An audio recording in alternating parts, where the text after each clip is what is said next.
Good morning, everyone, and welcome to the first episode of Riley is into Hunky Blonde Pirate Boys. And today, we're starting a new series I like to call Psychic Studies.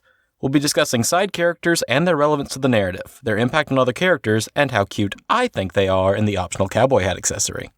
Okay, so maybe that last one is only relevant to today's character, but what have you. Let's dive into this. So today, let's take a good long look at Eizen. Look at him. But no, we're here to talk about the character, not just his face. So Eizen is an Earth Moloch. If you don't know what that means, here's an info card linking to my video on the lore of the series. Now, you may be a bit confused, as earlier I referred to him as a pirate. And it seems kinda dumb to have an Earth Moloch who, by their very nature, cannot swim on a boat. But don't worry, it gets worse. You see, Eizen is a reaper. Yes, it's exactly as edgy as it sounds. All Molochs produce a field of blessing around them. Eizen's blessing is, however, a blessing of bad luck, and no one is more affected by it than Eizen himself. To be around Eizen is to invite disaster. Eizen himself is not even capable of using something as simple as a sword in combat, because it's guaranteed that the blade will either shatter or go flying off the hilt and impale a squirrel or something. So, yes, having him on a boat goes exactly as well as you think it does. At least one life-threatening storm per week at sea, equipment breaking, surprise whirlpools, everything. Anything that can go wrong will almost definitely go wrong. Yet, somehow, despite all this, when you meet Eizen, he's the first mate and acting captain of one of the most successful pirate crews this side of the ocean. Why do you suppose that is? His crew clearly love him to death and trust him with their lives, despite the fact that misfortune is a core aspect of his very nature. He can no more separate himself from misfortune than I can for people calling me a furry in the comments. So where does he get off being a pirate captain, or hell, a sidekick to the protagonist of a story? My dear viewer, the answer to that question is in something Velvet says to him very early on in their knowing each other. A statement that encapsulates who Eizen is, and when he hears it from someone else's mouth, it leaves him speechless for a moment. Eizen has this coin, you see. A special coin from an ancient civilization that only a Moloch with a blessing of misfortune can possess. The coin always lands on tails when flipped, no matter what you try. Eizen and Velvet are given reason to travel together for a time, but Eizen stops everyone to make it clear to them that, while his knowledge of the situation and skills are incredibly valuable, he may present a potential burden to the party. He'd not let anyone unwittingly travel with a Reaper in their midst. He flips his coin over to Velvet, and as always, it lands tails up. Velvet looks at the coin for a second, then grasps it in her demonic hand and hands it back to Eizen, heads up. I don't care. If it lands on tails, I'll just flip it to heads. That, my dear nerd, is one of the core tenets of Eizen's being. No matter where he goes or what he does, misfortune will follow him. He can't escape it, and, spoiler warning, when given the option to, he doesn't take it. Instead, Eizen takes that coin and flips it to heads. Being a pirate is part of who Eizen is, so he finds himself the most sturdy, well-built, least likely to break pirate ship he can find, and works hard to become a crew member on that ship. Instead of using swords or guns or any finicky thing he finds in combat, he uses his fists, and he wears weights around his wrist to increase the oomph of his punches. When planning out a mission, he seeks the route that is the least likely to have mistakes. Simply put, if mistakes are a possibility, they will happen, so he takes every opportunity to make them not a possibility. But, being a flawed creature with only so much knowledge, mistakes will always happen, and he makes himself strong and smart so that he can overcome them. Despite being the second strongest bruiser in your party, he and Laphicet make up the brains of the group, because the more he knows, the better he can solve the problems that his presence causes.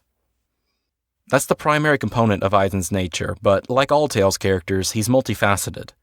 The next major deal in Eizen is his philosophy of truth to himself. Eizen is a pirate. Despite being an Earth Moloch, the sea calls to him.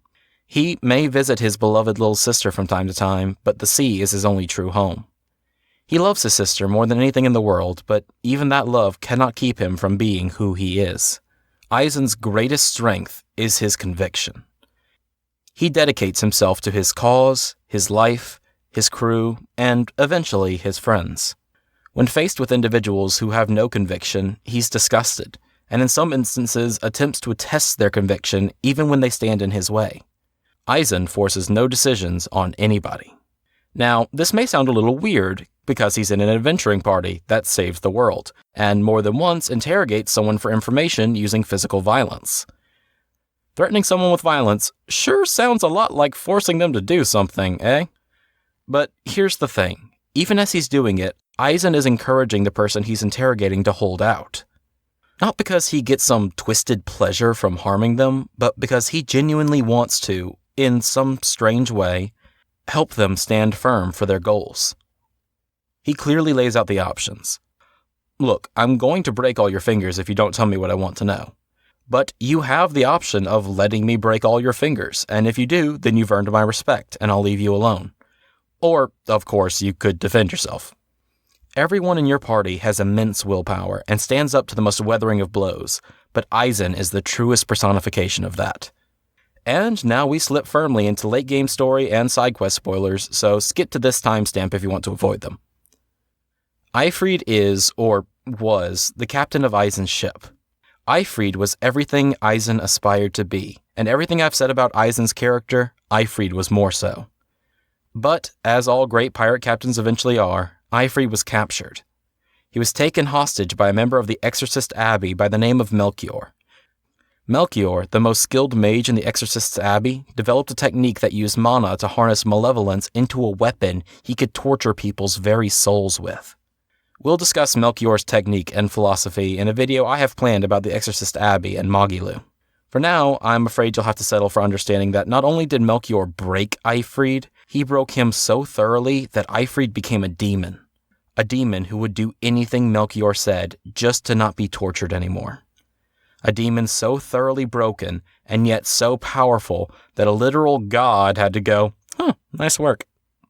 By the time your party finds what's left of Eifried, there's none of the human who once was left inside that husk.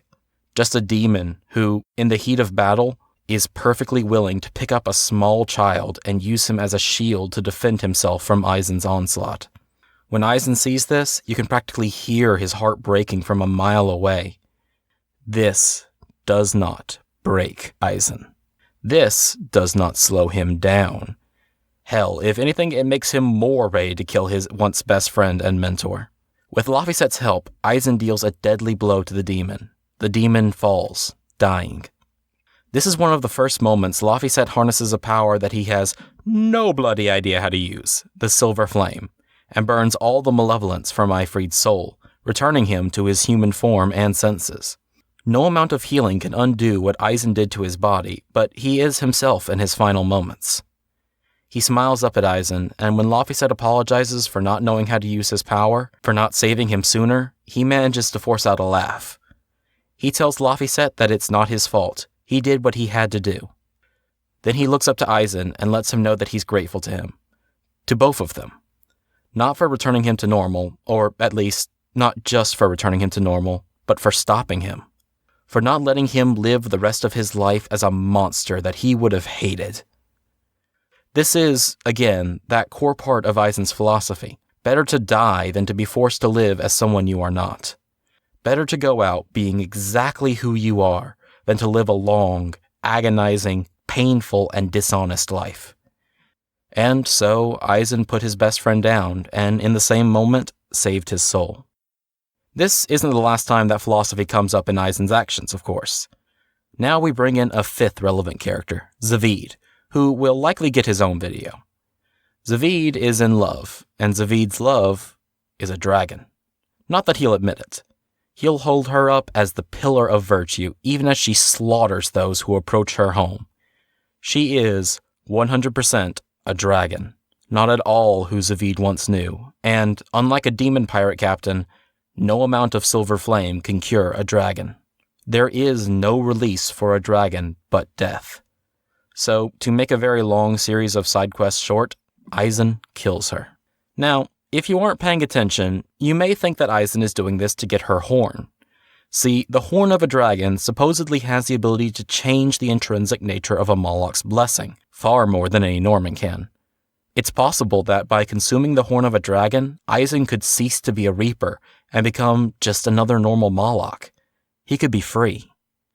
Yet, when the battle ends and Eizen deals the final blow, he doesn't take the horn. Instead, he lets her body fade into pure malevolence and dissipate. Being that he was standing right in front of the dragon, he takes the brunt of the malevolence right into the core of his very being. Madness, right? The malevolence won't kill him or turn him into a dragon for many years, but he's sealed his fate. He will be a dragon now. Unless something kills him in the intervening years, he will become a dragon and will become a monster that he doesn't want to be. He will lose himself. But he won't lose himself today. He has too much left to do.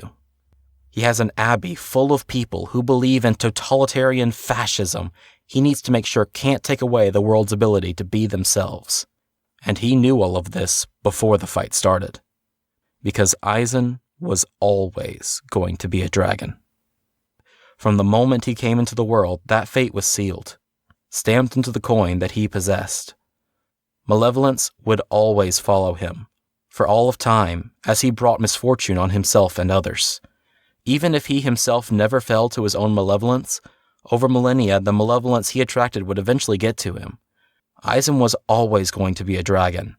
Now it's just going to happen a little sooner than he had hoped. That's part of his reason for not taking the horn. The act of killing her to get it would doom him to become a dragon anyway. Dealing that final blow with his fists, basically, would have him in the blast radius of the malevolence no matter what. And he couldn't use any other weapons because he's a Reaper. He doesn't have the ability to. Besides, when he went to fight her, he was never doing it for the horn. He was doing it for her, and for Zaveid, so they could both be free. Now, I bet you're thinking that Eizen's tale has a tragic ending, and I can't necessarily disagree. But I think Eizen got the ending he always wanted. I think Eizen did as he always did, and secured the route that took him to what he wanted with the least possibility of fucking up. In the act of killing Zaveid's lover, he secured his fate. He guaranteed that Zaveid would one day kill him. Not out of malice, not entirely. We'll go into Zaveid's story and motivations in another video. Eizen knew that his little sister wouldn't be able to kill him, not on her own. He knew that she probably wouldn't do it even if she could. He needed to be secure in the knowledge that when he himself someday became a dragon, someone would come and put him down, and he found that person in Zaveid. Eizen is one of my favorite characters in anything, ever. Not just because he's a hunk and his voice actor is amazing. I love Eizen for who and what he is. We all, in our lives, face adversity. Eizen is the model of a character who doesn't let adversity hold him down. The world bends to Eizen's will, even as it does everything in its power to spit on him. What's more, Eizen teaches us a lesson that I think everyone, especially nowadays, needs to hear. Eizen did not choose to be a Reaper. He did no actions to earn this curse. He didn't deserve it, it wasn't fair, and there was nothing to be done about it. No amount of striving and achieving would ever set Eizen free. He was born with it. It was his curse. And he fucking owned it. His curse, his disability, it didn't stop him. It didn't hold him back. It didn't prevent him from being everything he wanted to be. It only made Eizen stronger. It broke all of his fingers every day till he learned to stand up for himself and earn the respect of, not the world, but himself and his crew. To everyone born with a disability, Eizen stands as a paragon of forward momentum. Because it's not fair. He didn't deserve it. Against his will and without just cause, the world around him did everything in its power to get him to just lay down and accept his fate as nothing more than a blight on the world that someone would eventually have to put out of its misery. And he said no. He said, fuck you. He said, I'm living my life on my terms, by my rules, and I'm leaving this world on my terms when I'm good and damn ready to do so. Everyone out there, I encourage you to, metaphorically, stand on your own 2 feet. It's okay to rely on your crew to get you out of your messes. It's okay to fuck up sometimes. It's okay to have small tasks that you just can't do from day to day because your body or mind just isn't built for it. But your dream, your heart's desire, is attainable. The world will tell you no, and you tell the world to kiss your ass. Put on a really cute optional cowboy hat accessory and yeehaw your way to your dreams. I have faith that you, and you specifically watching this video, can do it, despite the things the world throws at you. I love you, nerds. See you soon for my next video. Follow me on Twitter if you want to watch me completely kill the mood, and you all have a lovely day.